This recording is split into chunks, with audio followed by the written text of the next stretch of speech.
Assalamualaikum warahmatullahi wabarakatuh.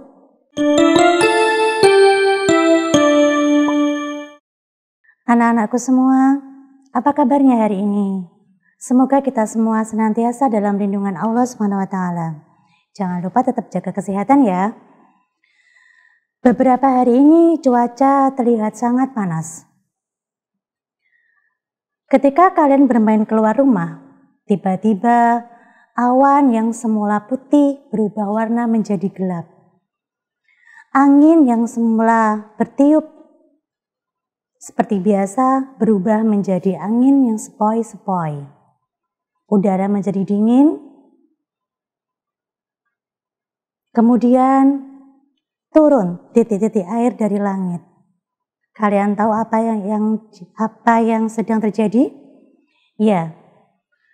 Kalau kalian berada pada masa seperti itu adalah masa ketika terjadi perubahan wujud benda yang dikatakan sebagai peristiwa yang biasa kita sebut sebagai hujan. Tentunya anak-anakku semua sangat senang bermain hujan. Nah, dalam pembelajaran kali ini kita akan membahas tentang bagaimana proses terjadinya hujan dan beberapa perubahan wujud benda. Itu semua akan kita bahas dalam tema 3, subtema 4, pembelajaran 5 dan 6. Sebelum kita mulai pembelajaran hari ini, mari kita awali dengan membaca basmalah bersama-sama agar ilmu yang kita dapat menjadi berkah dan bermanfaat untuk kita. Bismillahirrahmanirrahim. Anak-anakku semua, bagaimana proses terjadinya hujan itu? Proses terjadinya hujan dimulai dari permukaan air laut menguap membentuk titik-titik awan. Awan membeku, kemudian setelah awan membeku, turunlah menjadi titik-titik air yang disebut hujan turun ke permukaan bumi. Ini adalah contoh permukaan bumi. Kembali ke laut untuk menguap lagi untuk menjadi hujan kembali. Nah, apakah permukaan laut itu hanya di laut saja? Tidak, silakan amati gambar ini. Permukaan laut yang bisa menguap tidak hanya laut saja, tapi juga perairan daratan, contohnya sungai, danau, dan sebagainya. Silakan dicermati gambarnya, silakan dipahami. Penguapan dibantu oleh sinar matahari yang bisa menjadikan awan menjadi titik-titik hujan yang turun ke bumi. Ini adalah sebuah contoh perubahan wujud benda. Kalau kalian sudah memahami, cobalah kalian ceritakan dengan bahasa sendiri bagaimana proses terjadinya hujan. Bisa kalian ceritakan kepada teman, orang tua, bapak ibu guru, dan sebagai bahan pembicaraan dengan teman-teman ketika diskusi belajar. Sudah paham urutannya bagaimana proses terjadinya hujan? Suatu ketika kalian ingin belajar kelompok. Pada hari Minggu, Udin akan belajar kelompok. Ternyata ketika akan berangkat, turunlah hujan.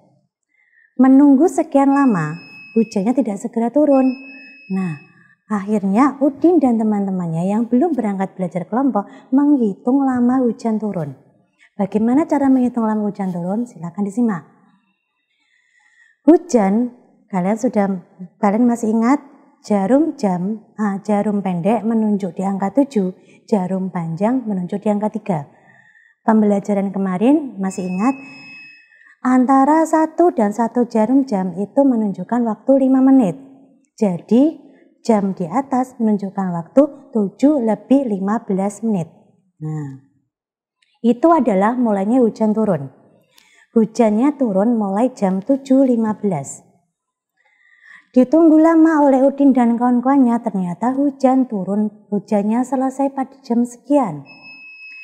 Silakan diperhatikan tuh jam berapa, jarum pendek di angka 9, jarum panjang di angka 2. Itu berarti menunjukkan jam 9:10 menit. Hujannya turun jam 7.15, berhenti jam 9 lebih 10 menit. Berarti berapa menit hujannya turun?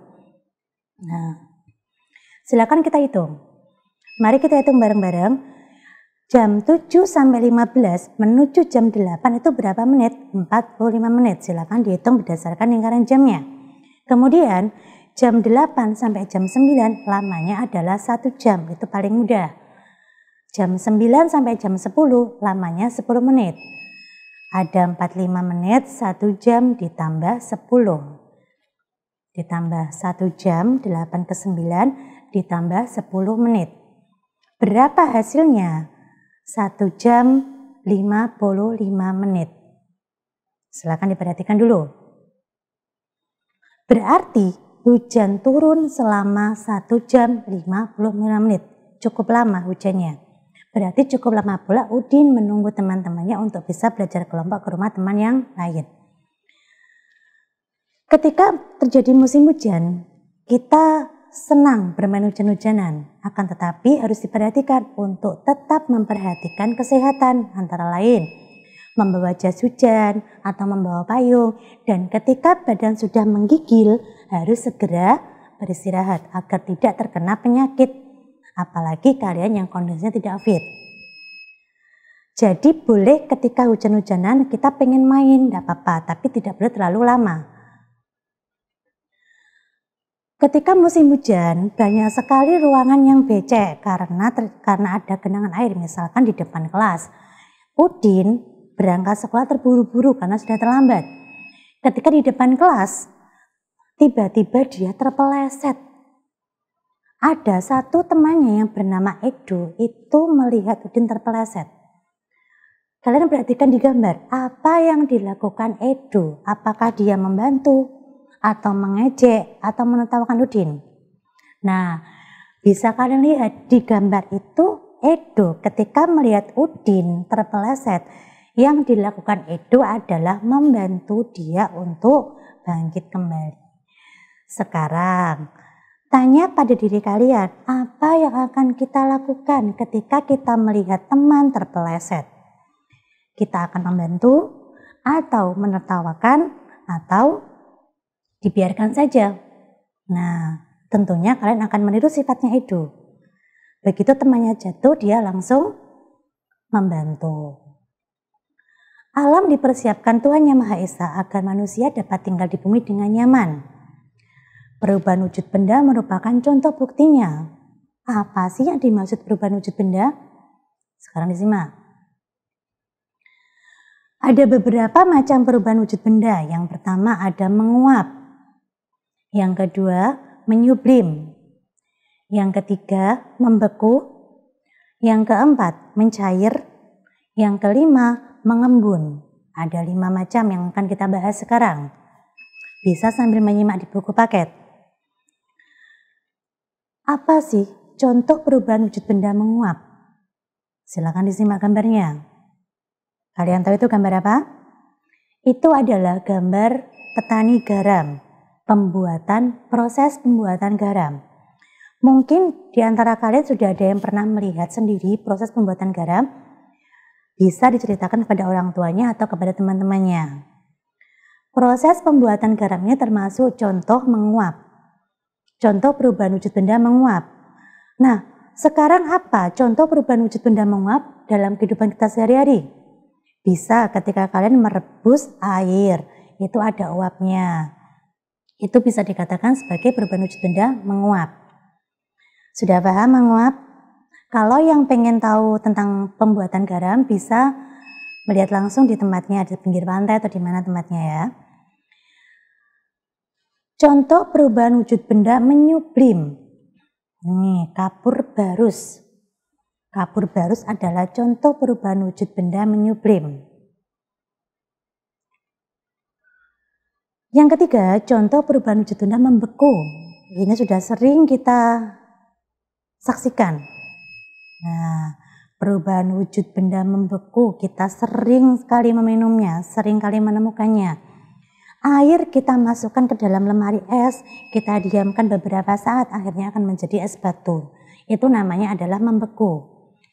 Sekarang bagaimana kalau air yang sudah dibekukan dikeluarkan lagi akan menjadi apa? Nah, selanjutnya perubahan wujud benda mencair. Contohnya sama kayak tadi, bedanya kalau tadi air dibekukan menjadi es, sekarang esnya dibiarkan di ruangan terbuka, yang akhirnya esnya akan berubah menjadi air, itu adalah mencair.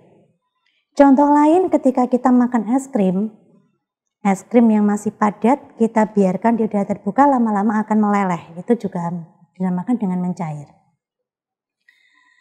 Yang terakhir, contoh perubahan wujud benda mengembun yang akan kita pelajari. Ketika kalian pagi hari jalan-jalan ke sawah, ke kebun, kita sering melihat daun seperti ini. Daun yang ada basah-basah, yang ada airnya, itu dinamakan mengembun. Kalian bisa melihat di sekitar ketika pagi hari jalan-jalan ke sawah, bisa melihat contoh dari mengembun ini. Berarti dari mulai yang pertama tadi, pertama sama yang terakhir, perubahan wujud benda itu bisa kita temui dalam kejadian sehari-hari. Di sekitar kita banyak sekali perubahan wujud benda, mulai dari hujan, membeku, menyuplim, menguap, mencair, dan mengembun. Kalian bisa lihat contohnya di sekitar kalian. Jika masih bingung, bisa ditanyakan kepada orang tuanya, "Ma, Pa, ini contohnya apa? Ini mencat atau membeku?" Bisa dipelajari dari lingkungan sekitar. Mari kita amati gambar di bawah ini.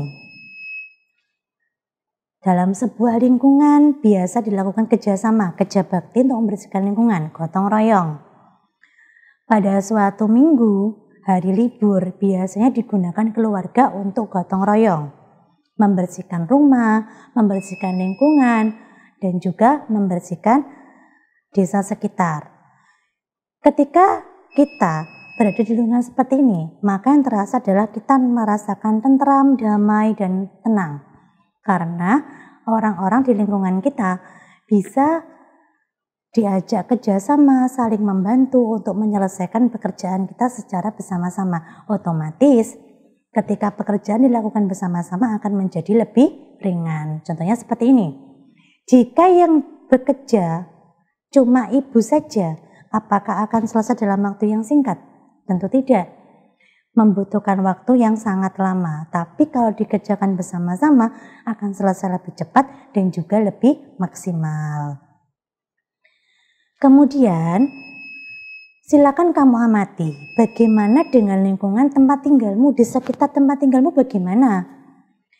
Apakah setiap orang di lingkungan tempat tinggalmu menunjukkan sikap saling bersatu?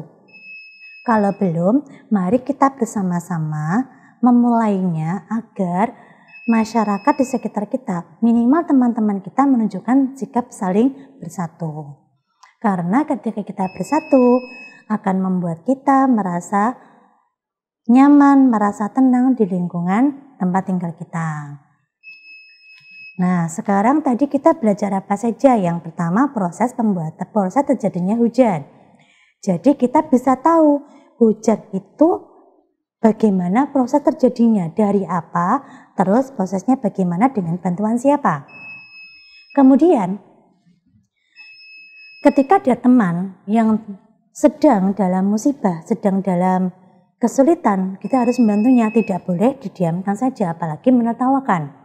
Itu bukan sifat yang baik.